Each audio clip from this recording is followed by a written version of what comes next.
আপনি নিজে নিয়ে যাচ্ছেন, চলো মহরম দেখে আসি। আপনার বিবেক থাকা উচিত।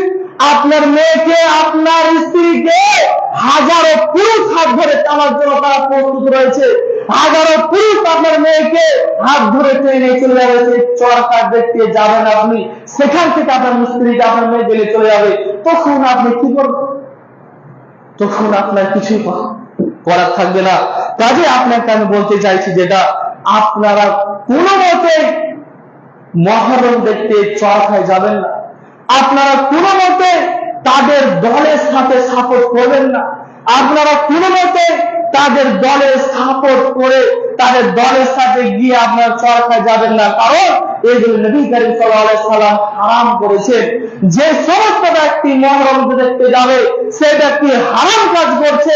যে সমস্ত ব্যক্তি মহরম দেখতে যাবে সেই সমস্ত ব্যক্তি হারাম কাজ করবে।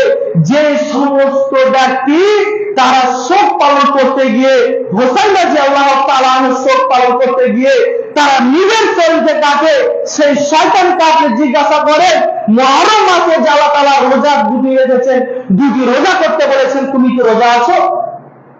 যে ব্যক্তি নিজের শরীরকে কাটছে, শোক পালন করছে, হোসেন রাদিয়াল্লাহু তাআলা আনহু শোক পালন করছে, সেই ব্যক্তিকে আপনি জিজ্ঞাসা করেন, তুমি কি মুহররম মাসে রোজা আছো?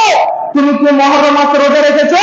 সে শয়তান ব্যক্তি মুহররমের রোজা কি সেটাই তো বুঝে না। ওই রাত দিন 24 ঘন্টা সে মদ, জুয়া, গাঁজা, হিরের লিপ্ত থাকে, আর সে মুহররমের দিনে বলছে সে হোসেন রাদিয়াল্লাহু তাআলা আনহু সামনে সে এত মহব্বত দেখাচ্ছে, তার নিজের শরীরকে কেটে ফেলছে। তার শরীর কাটাতে আল্লাহ তাআলা 1% যায় আসে।